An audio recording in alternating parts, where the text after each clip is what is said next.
WNYC Studios is supported by What Happened To. There are those stories that grab the entire world's attention. But what happens when the news cycle continues to turn and other stories take over the headlines? I'm Erica Vella, a reporter for Global News, and on my podcast, What Happened To, we take you back inside the most gripping stories of the last 15 years. Stories like the murder hornets, the man with the golden voice, Fukushima, and the inferno at the Notre Dame Cathedral. So join me on Global News What Happened To, available for free wherever you're listening right now. WNYC Studios is supported by Geico. How would you love a chance to save some money on car insurance? Geico can help. Switch today and see all the ways you could save with great rates and discounts. It's easy. Simply go to geico.com to get a rate quote and get started seeing how much you could save.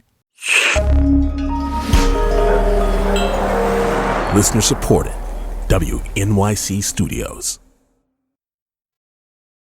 This is On the Media's Midweek Podcast. A few years ago, I recorded a series of interviews with New Yorkers who intrigued me. Cyndi Lauper and Asif Manvi were two of my favorite guests. Another was a man who'd spent his life navigating the media, who proved you could have second acts if you want them. His first act brought down the house, or at least Madison Square Garden in 1970. I wasn't a sports fan, but his speed, his cool, his name was in the ether. Walt Clyde Frazier, New York Knick. Frazier cuts to his left, now stops and jumps. Frazier out of the back court, and Walt looking very west across the midcourt, unlooses the Frazier. With his mutton chops and his fedora, he rolled on fancy wheels through New York City, an icon of laconic cool. In that historic 1970 championship game, Knicks team captain Willis Reed, playing with a terrible injury, was the hero, but Frazier's lethal steals and stealthy buckets clinched the win. Willis provided the inspiration, and, in a way, I provided the devastation. Frazier's little rhyme there foreshadows his second act, the one you may not know if you don't live in New York. He's a Knicks color commentator on the MSG Network, famous for his truly astonishing suits, coordinated ties and pocket squares, and for his syntax, his rhymes. That's what got me. Mauling and appalling, splendor on the glass. Erratic, dramatic, charismatic, acrobatic, that's JR. Penetrates, creates, rising on peculiar, and the left hand, ain't that peculiar?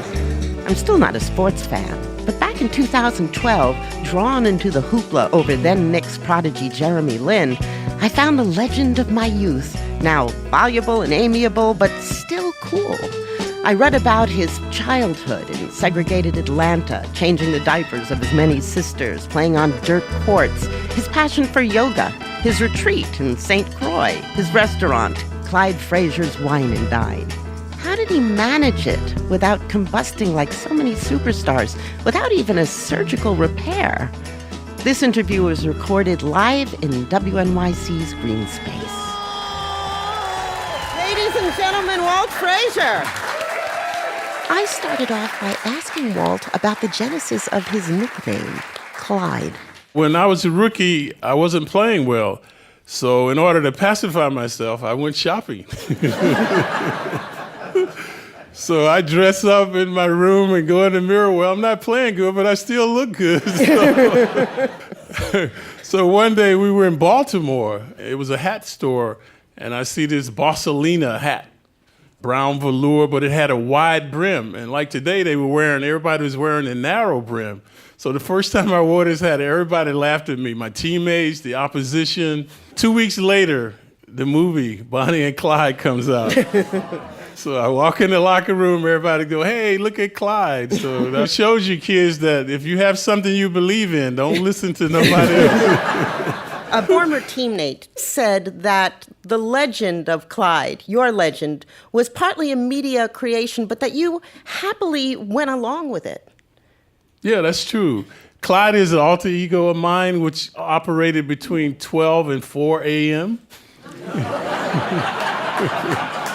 So the rest of the time, I'm Walt, nice guy from Atlanta, Georgia, that changed diapers and do all that stuff. You know, Harvey Araton, in his brilliant book, When the Garden Was Eden, said that you put on Clyde, the way that Leonard Nimoy puts on his Spock ears, that it's comfortable if alien, or maybe it's comfortable because it's alien. Did it help you deal with the scrutiny? Normally, I'm home alone. I never had an entourage. And, when I was Clyde, I had a driver. And that was quite a car. Yeah, the Rolls Royce. But normally, I'm a very quiet and shy person. People laugh when I say that, but I'm a shy guy that likes to walk around in mink coats and a Rolls Royce. Well,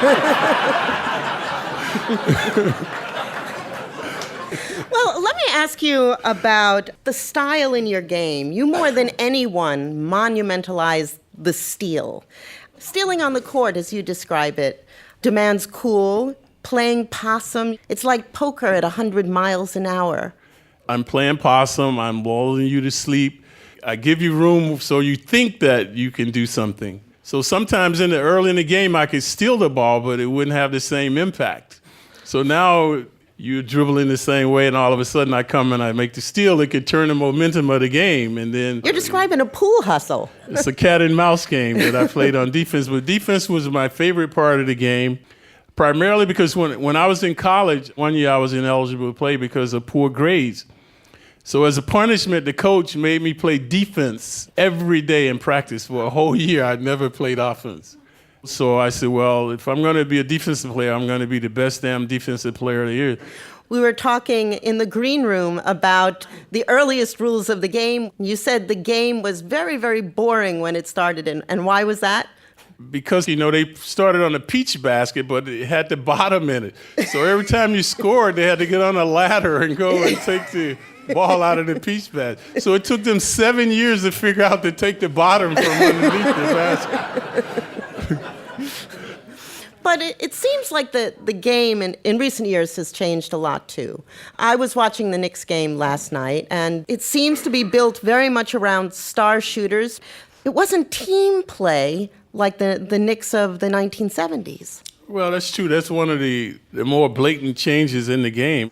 Shooting a lot of threes and dunks and nothing inside of the arc. To me, the most glaring difference in the game today, other than the money, is the size of the players. Like when I played, I was a big guard at 6'4". Today, I'd be a shrimp. I'm a point guard today because the average height of an NBA player is 6'7". Do you wish that the three-pointer had never been invented? I mean, do you find it dispiriting that everybody focuses on taking these really long shots? Well, it's a blessing and a curse. But today, the game is entertainment. Today is who's in the stands, the celebrities, and that type of thing. So it's more focused on getting the young kids to buy the video games and the merchandising, the jerseys, and ESPN. We never had ESPN. So these guys know today if you do something, a good dunk, you're going to be number one or number two on ESPN. The only time you're going to see a good defensive play is if you block a shot to win a game. Other than that, it's all embellishing offense. Do you find it boring? No, I've accepted it. When I first started, I was like, oh, these guys can't play. I was like nobody can shoot. What are they doing? Today, a guy would rather make a stupendous dunk shot and go 0 for 10, just the way the game has evolved. The three-point shot, it's cinematic. You say it's changed because of TV, but has it actually changed the rules of the game? Oh, yeah. They took away the hand check. Why? Because they wanted more continuity. They wanted more ball movement. Nobody liked the game. People were complaining the game is too rough. There's no movement and not enough shooting. So television pays the cost to be the boss. I think other than that, the rules have been better. Like when we played, the shot clock was on the floor. And I attribute a lot of my steals to guys trying to find that shot clock. Last second shot, and they're trying to look for that clock, and then I'd have the ball and go the other way. But today, both shot clocks are above the basket, so it's much easier. You don't have to try to look for it. So I like a lot of the changes, making the game more popular. It's an international sport now. When you look at basketball, when I played in the 70s, everybody was from the U.S. Today, a third of the players are from all over the world. It's like tennis, so... It's a very popular game. I mean, look at Dennis Rodman. He's becoming a political He's going to bring peace to the world. Diplomat, yeah. The 70s, New York in the 70s, America in the 70s. This was an incredibly racially charged time. Did it get to you? Well, I actually came along at the right time. Guys like Oscar Robertson, Bill Russell, those were the guys that really kind of paved the way. So when I came into the NBA, black players, we never had to stay in separate hotels like Russell and those guys had to do. So, you know, I really pay homage to them for making those sacrifices. And then having guys like Bob Cousy and Hondo Havlicek, the white players, also supporting the effort to integrate basketball. Basketball has come a tremendous way now. When you look at it, maybe it's 80-20 black now compared to 60-40 white when I came into the league. And I'm from the South, so I still believe that if not for sports, the South would be segregated. Really? Yeah. It really propelled them to look at people differently. They wanted to win, and they knew the black players were dominating the game, and they started integrating the schools, and that made it happen. But as far as when black and white meet, there's no color, it's just respect. And when you were playing, and that's why guys accept each other more in sports than any other venue, because of the respect of talent when guys compete. You once said, "I was never afraid of being an individual, even if it meant I was going to be ostracized for it." Well, that's never going to happen, but the wide lapels, the wild colors, not the austere style of the third millennium we're currently in, you couldn't care less, right? I think when you're a visionary, you can't be concerned with what people think. Mm-hmm. So I used to just walk up and down Fifth Avenue, look at how women were dressed, how men were dressed, and my tailor was only a few blocks from there. So I see different color combinations, and I run to my tailor, and I have things made up. And a lot of times I talk to kids, and I say, don't be afraid to veer from the path and leave your own footprints. You know, I think today when I go in our schools, everybody walk alike, they all talk alike, they all look alike. There's no individuality. You know, everybody's a follower. There are not too many leaders. So we've got to get back to not being afraid to do what you want to do. But the other part of my always being cognizant of dressing for success was growing up under the oppression of segregation and being the oldest of 9 kids. So whenever I went downtown, I was not only representing my family, my neighborhood, but my race as well. So my mom was always telling me, Walt, you got to set a good example for the kids. So whenever I went out, I was aware of that. And even today, I'm still aware of that, especially when I got into broadcasting. So many of you know I wasn't using, they say, $100 words when I was a Knick player. But once I got into broadcasting, I didn't want to embarrass myself, my family, or my friends. So right away, I said, man, I have to improve my vocabulary. So how did you do that? Bounding and astounding, creating, penetrating, erratic, acrobatic, certainly charismatic, but where did it come from? I started on radio. So the guy that I was working with, he never gave me a chance to talk. And radio... On the radio, that's a definite disability. So sometimes I started talking and I couldn't shut up. He'd go, "Excuse me, Walt." He's just run right over me. So then I was getting bored, and I just came up with, like, if the Knicks were making passes, and I knew he had to catch his breath, and I go, "They're dishing and swishing." You know, that was about all I could get in. You know, they're ubiquitous. They're provocative. So to improve my vocabulary, I used to get the Sunday Times, the arts and leisure section, when they critique the plays. Oh, the plays. Yeah, riveting, mesmerizing, provocative, profound. So people think I'm a voracious reader, but I have books and books of words and phrases. When I first started, I just studied these books over and over. And ironically, you can use cliches and no one will ever say anything. But if you use ubiquitous twice, they'll go, "He used that word twice already." And then all of a sudden, I fell in love with words. Words are like people. The more you see them, the more you relate to them. And even today, just like fashion, I'm always looking for new words and how I can incorporate them into my style. We took audience questions, and one woman asked about how pro athletes make the transition from the limelight. That is a daunting task that I would say 80% of professional players never make. Their marriages dissolve, drugs and alcohol problems. Many of the players I played with or against are destitute now. Sometimes the players are so bad the teams have to bury them when they die. Sports Illustrated did an article, I guess, 2 or 3 years ago about 80% of the guys, once they leave the game, professional players, 7 or 8 years after they leave the game, they're broke. And I think the best thing that happened to me was getting traded, leaving New York. Going to Cleveland? Going to Cleveland. I was all dressed up and no place to go. I used to get dressed up and go out and where my meet guys go, Clyde, where are you going? So I became a homebody. I was reading a lot of self-help books, because I knew I only wanted to play a couple of more years, so I was reading books that would help me make that transition into not playing. And it still took me a couple of years to get over that.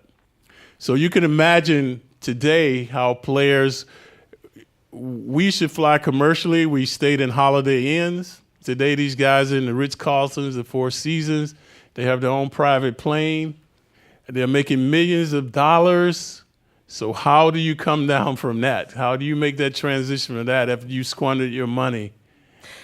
How many players do you think, like you, never received a technical violation, never mouthed off at a ref, never got tossed out of the game? Maybe 1%. I give kudos to my coaches for that. In grade school, high school, college, they never allowed the teams that I was on to talk back to the refs. We never had prima donnas. Everybody had the same rules, in college. But you also didn't like the fines. Phil Jackson asked me once, Clyde, how could you pay $50 for a pair of alligator shoes? Back in that day, the alligator shoes cost $50. And I go, how can you pay $25 for a technical? Okay. Thanks for checking out our midweek podcast. The Big Show posts on Friday, usually around supper time. Check out our uniquely hilarious newsletter by Xander Ellen. And we'll get through 2021, which was better than 2020, to something better still. I mean, we have a chance.